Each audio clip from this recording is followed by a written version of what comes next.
All right. Hi, Cal kids. Welcome to section 5.3, Fundamental Theorem of Calculus. The Fundamental Theorem of Calculus has two parts. Typically, you see the other part presented first. I like to present this part first. So if you read in the textbook or go online, usually they switch the two parts. Doesn't really matter. I like to go against the grain, and I'm going to present this part first. So instead of calling this part the first part, I'm just going to call it one part, and then I'll call the other one the other part. So one part of the fundamental theorem of calculus says, if you have a continuous function on an interval, and that function just happens to be the derivative of another function, so we have to find any antiderivative of this function that we were given, then the definite integral from a to b of this given function is simply the antiderivative of this function evaluated at the upper endpoint minus the antiderivative of the function evaluated at the lower endpoint. Now this is going to be super huge. So I'm going to circle it and put stars. I call this a corny cloud with stars. If you see a corny cloud with stars, you should say, wow, that must be important. So that's super important. So let's look at the definite integral from 0 to 3 of 2x dx. Previously in 5.2, we evaluated this integral using areas. This is just a triangle, right? Today, we're going to evaluate it using the fundamental theorem of calculus. We already know the answer to this. If you flip back into your chapter 5.2 notes, you'll see that this area is 9, right? So our little functions, we have to think, our little function f, tiny f of x, is 2x. So you have to find a function whose derivative is 2x. So can you tell me, and I know they typically use capital F and little lowercase f. I know that can be a little confusing, so just be careful. We're going to stop using this notation. Eventually, we'll just do the process. So what's your favorite function whose derivative is 2x? Well, hopefully you said x squared, right? This is just one particular antiderivative. Remember back in chapter 4.9, it could be x squared plus 7. It could be x squared minus 20. We could add or subtract any constant and the derivative would still be 2x. But for simplicity, we're going to assign that constant the value of 0. So note the derivative of big F is equal to 2x, which is little f, which is inside the integral. It's called the integrand. So therefore, the fundamental theorem of calculus says, if we're looking at the definite integral of 2x dx, we can just evaluate the antiderivative at 3, and from that subtract the antiderivative at 0. Well, the antiderivative is x squared, so it's going to be 3 squared minus 0 squared, which equals 9. Right, that's it. That's the fundamental theorem of calculus. Let's just do a little blurb on notation. Right, so we're going to show you how we're going to do it without using all these extra stuff. We're going to say 0 to 3, 2x dx, the definite integral from 0 to 3 of 2x dx. Well, we're going to write our favorite antiderivative here. We're going to say x squared instead of writing this f and all this extra stuff. So we're just going to put the antiderivative here, and then we put a long straight line to the right of it, put the lower integration limit on the bottom of the line, the upper integration limit on the top of the line. And then the first thing we're going to do is the next step that we're going to do is stick the 3 in first. So we're going to evaluate this antiderivative at the upper limit. So it's going to be 3 squared. And then we're going to stick in the lower limit, and we're going to subtract that minus this antiderivative evaluated at the lower limit, which is going to be 9 minus 0, which is 9. All right. Now note, x squared isn't the only antiderivative. As we said, we could add or subtract any constant, but let me show you why we typically don't include the extra integration constant. Let's see, 2x dx. Right? So let's suppose we decided to do x squared plus 11. Right? Do you agree the derivative of x squared plus 11 is the integrand 2x? So we could use x squared plus 11 and evaluate this from 0 to 3. So we're going to stick in 3 first, and we're going to get 3 squared plus 11. I'm going to take that whole quantity and subtract from it what we get when we stick 0 in. 0 squared plus 11. Now I'm just going to write this out. This is 9 plus 11 minus 0, and then that minus gets distributed, minus 11. So no matter what constant we put here, it's always going to subtract out, and we're going to get 9 anyway. So we tend not to use a constant. When we're looking for an antiderivative, we tend to use the particular antiderivative where the constant has the value 0. All right, so let's think back to the problem where we had to use two triangles to find the area between 2x and the x-axis between 2 and 3. Or we could have used the template for the trapezoid, or we can use the fundamental theorem of calculus, right? So remember that this was just this guy right here, 2x, and we're looking for the area from 2 to 3. Right, so this little chunk of stuff, right? Well, using the fundamental theorem of calculus, the definite integral from 2 to 3 of 2x dx, well, we pick our, remember this is the integrand, we pick our favorite antiderivative of 2x. X squared is the simplest one, so that's the one we're going to use. We're going to evaluate that, and we say from 2 to 3. So you always stick the top in first, 3 squared, and from that you subtract what you get when you stick the bottom in, 2 squared. 9 minus 4, and that's what we got when we did it the other way, by using triangles. Isn't this a lot easier? 2 to 3, 2x dx is equal to 5. So I'm just revisiting those problems we did in the previous section using area.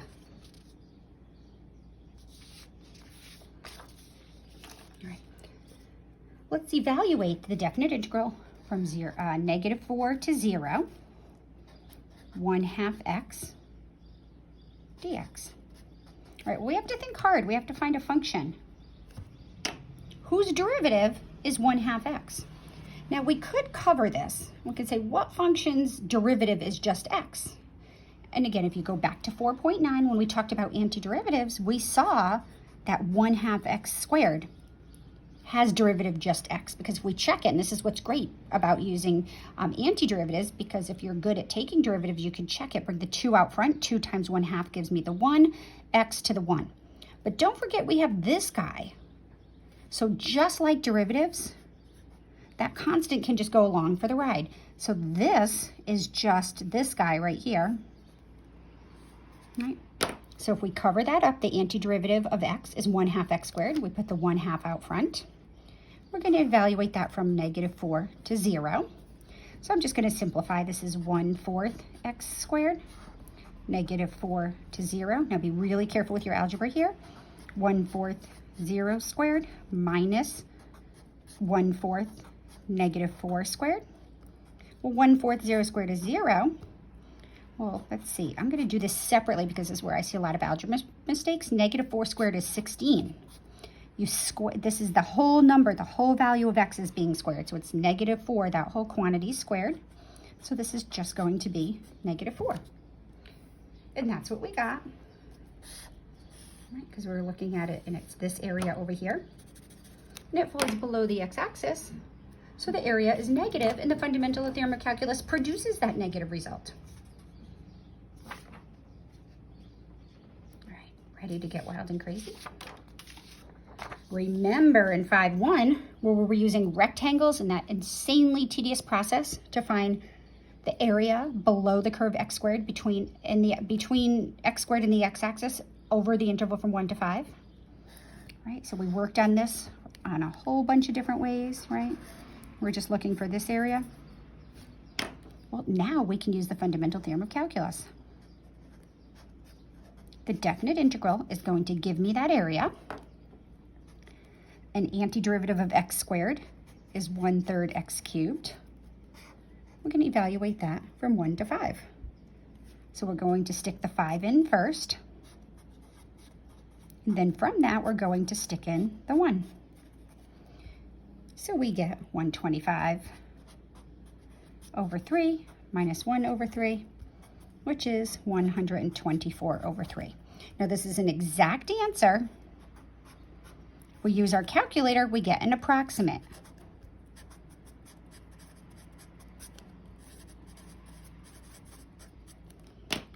So always use the exact answer unless it says to use an approximate answer or to round to a certain number of decimal places. The understanding is we're going to use exact value. So 124 over 3 or 41 1/3 is an exact value. And if you go back again and look at the bounds that we produced and the different sums, you'll see that that makes sense.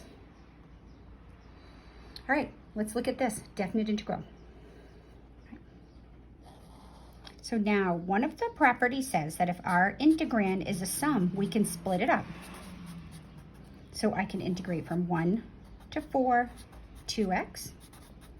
Then I can add to that the definite integral from 1 to 4 of 3 dx.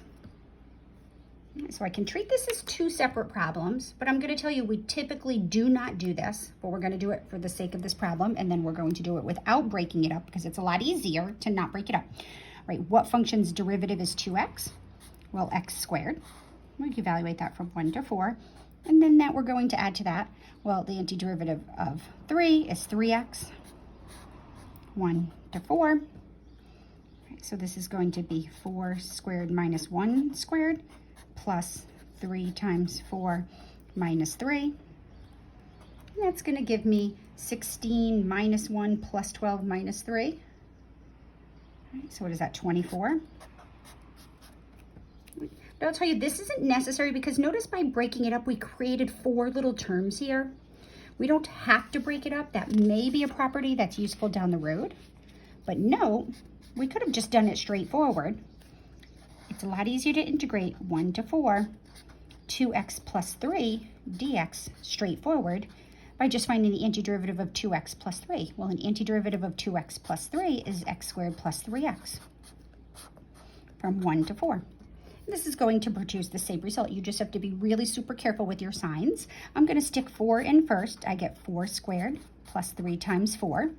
And it's that whole quantity minus, now we're going to stick in 1 squared plus 3 times 1. And here's where it's really super important that you subtract that entire sum. So this is 16 plus 12, which is 28, and 1 plus 3 is 4, and either way, we get 24. So you can do whatever works best for you, but make sure whichever way you do it correctly.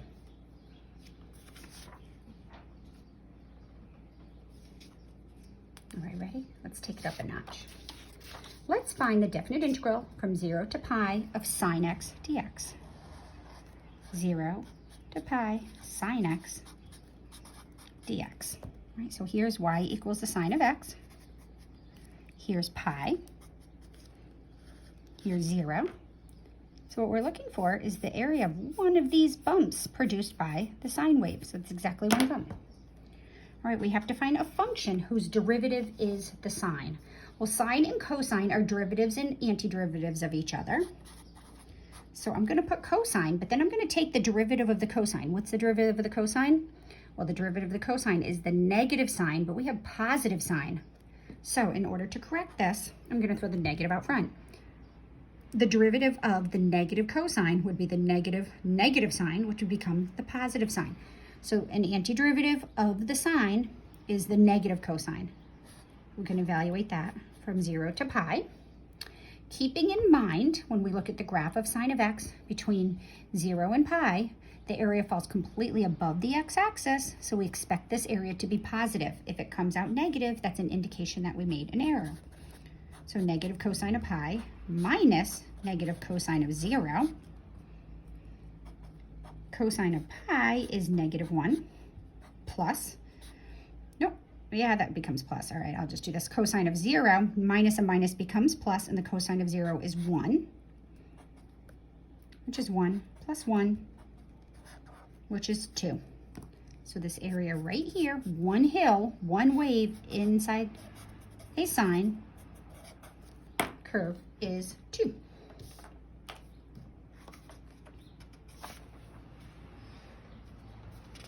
All right, let's take this let's extend this out a little bit further.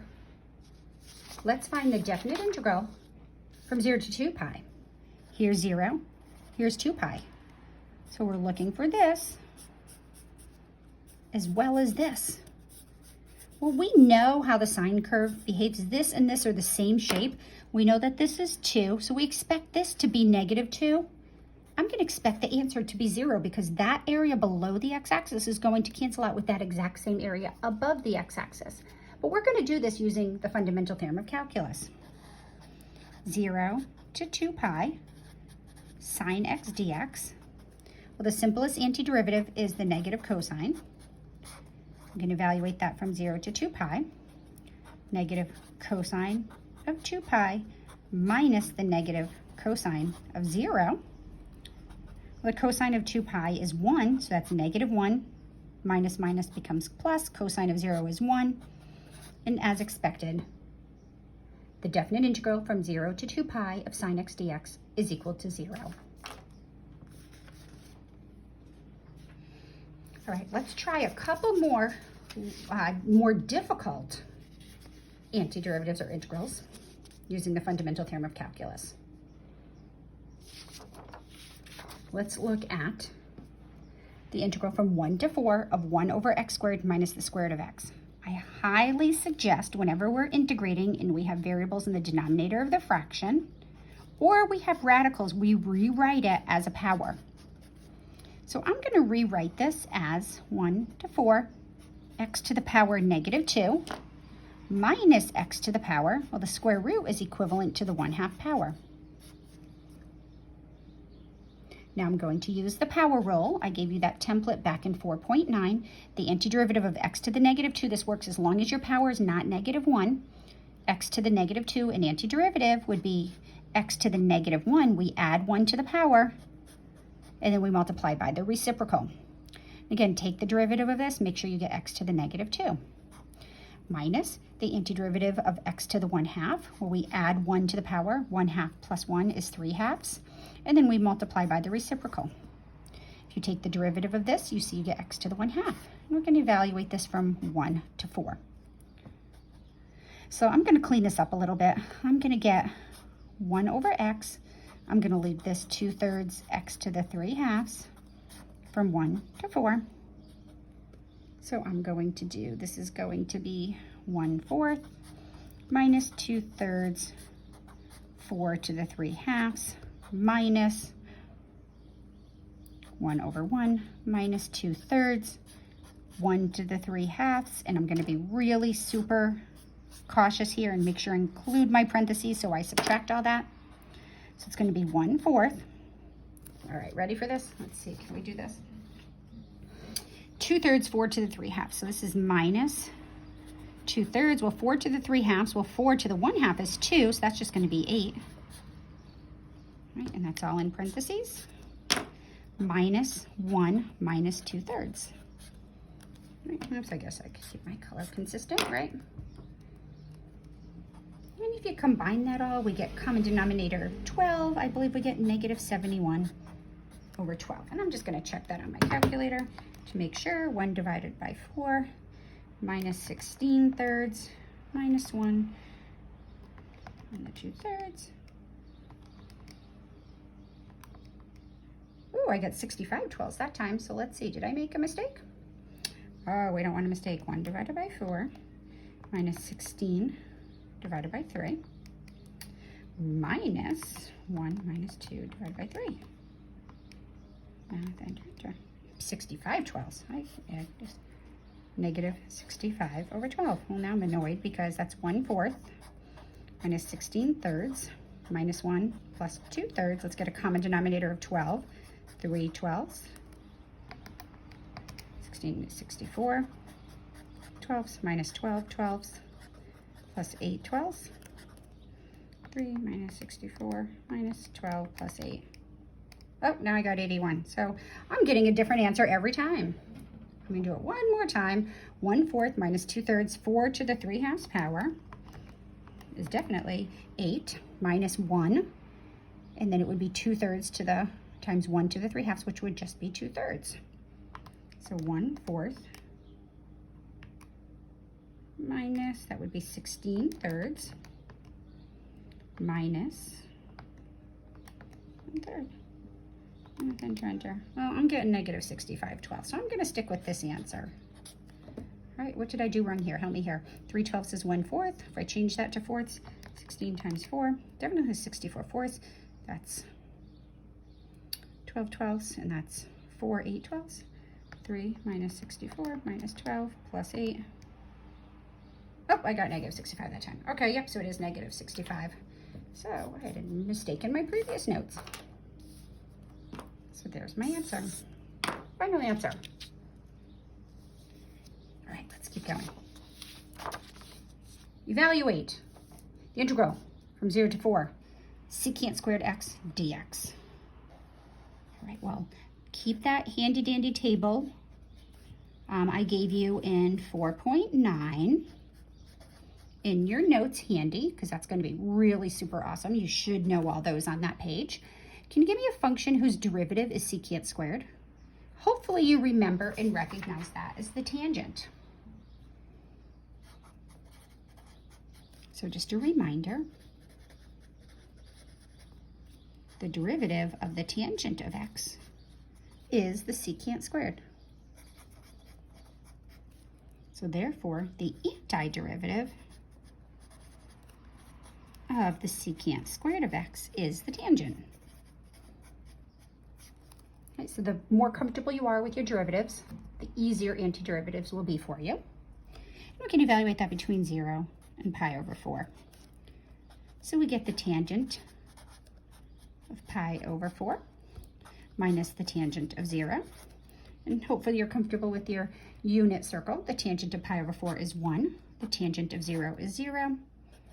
So it's 1. So therefore, the definite integral from 0 to pi over 4 secant squared x dx is just 1. All right, so practice. The only way you get good at these is by practicing, practicing, practicing.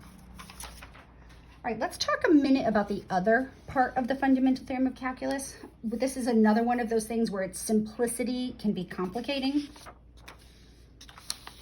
All right, antiderivatives and derivatives are opposite operations. That's pretty much what this is telling us.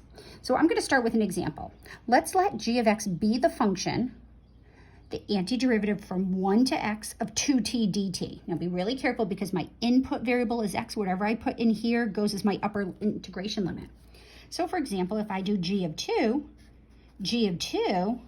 is telling me to find the antiderivative from 1 to 2 of 2t dt. Right, now we can evaluate this. An antiderivative of 2t is t squared.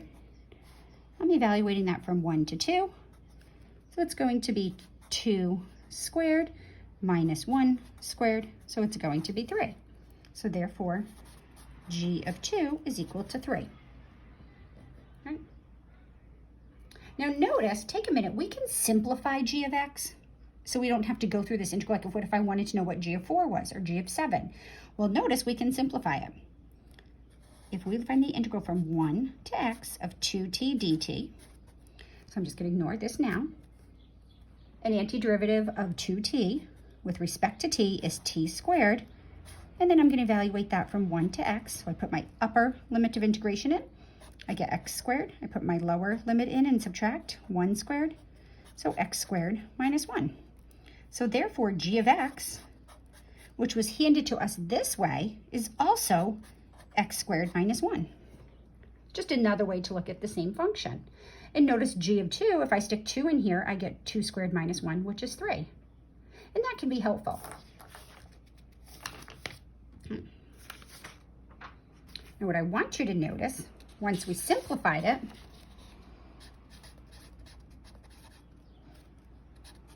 for this simplified version of g, what is the derivative of g? Well, the derivative of x squared minus 1 is just 2x minus 0, which is 2x. Right. Let's go back here. What was the integrand of the original function? Well, it was 2, but instead of the variable x, we had t. All right, so keep that in mind. Notice there's that connection. If I simplified this and then I took its derivative, I got pretty much back what I started with. The other fundamental theorem of calculus says if we have a continuous function on an interval a, b, and we integrate that function from a to x and we call that g of x, then the new function g of x is continuous and its derivative is just the integrand, but evaluated at that upper integration limit, is f of x. So the derivative of an antiderivative is just the integrand. That's what that's saying. So this is an antiderivative. If we take the derivative of an antiderivative, it's just the integrand evaluated at that variable. All right, so let's let g of x equal the integral from 7 to x, 2t plus 3 dt. The answer, the derivative of g, is just going to be the integrand, but we're going to stick the x in. It's going to be 2x plus 3. All right, let's do a little mini proof. Let's actually integrate it out and take the derivative and see what happens. G of x is equal to 7x 2t plus 3 dt. Well, the antiderivative of 2t is t squared. The antiderivative of 3 is 3t. Now I'm using t's because my integration variable is t. I'm going to evaluate that from 7 to x. So it's going to be x squared plus 3x, right? Minus 7 squared plus 21. I should have been 3 times 7, but you get it. X squared plus 3x. Right? And then my constant is 49 plus 21 is 70. So minus 70. So g of x is equal to x squared plus 3x minus 70. So what's the derivative of g? Derivative of g is 2x plus 3. And that's what we got up here by using the other part of the fundamental theorem of calculus. So it's like we can skip all this nonsense, and if we take the derivative of an antiderivative, it's just the integrand. So keep that in mind, especially when you see something really crazy like this. If p of x is, well, this isn't too bad. The next one's really terrible. If p of x is the function defined by the antiderivative from 3 to x, sine t minus t to the 10th, find the derivative of p. Well, p is defined to be an antiderivative. So the derivative of p is just the integrand, but evaluated at the the variable integration limit. That's it. So we just took this integrand and we plugged in this variable. So as silly as this sounds, z prime, for this crazy integral, which we would never be able to integrate this. This probably does not have a nice antiderivative, would have to use something like rectangles to do this, which would be terrible and horrible. This is constant, that's a variable. It says just stick that variable in everywhere we see t. So it's going to be 4x to the 20th minus secant squared of x all over x, natural log of x. So the other part of the fundamental theorem of calculus simply says the derivative of an antiderivative is just the integrand. That's it, kids. Have fun.